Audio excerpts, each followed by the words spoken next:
રાજ્યમાં 2 દિવસ ભારે વરસાદની આગાહી કરવામાં આવી છે। એક સિસ્ટમ એક્ટિવ થતા વરસાદી માહોલ રહેવાનો છે। આગામી 2 દિવસ હવામાન નિષ્ણાંત અંબાલાલ પટેલે વરસાદને લઈ આ આગાહી કરી છે। અંબાલાલ પટેલનું કહેવું છે અમદાવાદ અને ગાંધીનગરમાં ભારે વરસાદ પડી શકે છે। ઉત્તર ગુજરાતમાં ભારે વરસાદની આગાહી, બનાસકાંઠા, સાબરકાંઠા, અરવલ્લીમાં ભારે વરસાદની આગાહી કરાઈ છે। કચ્છના ભાગોમાં પણ ભારે વરસાદની શક્યતા।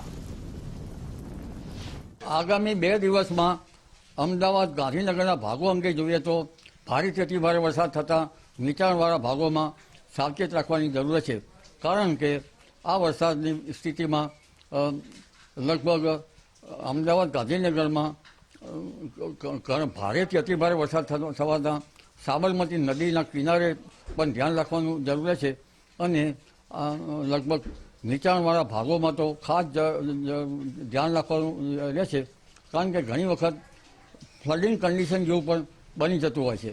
ઉત્તર ગુજરાતના ભાગોમાં તો ખાસ કરીને ફ્લડિંગ કન્ડિશન બનવાની વધારે શક્યતા રહે છે।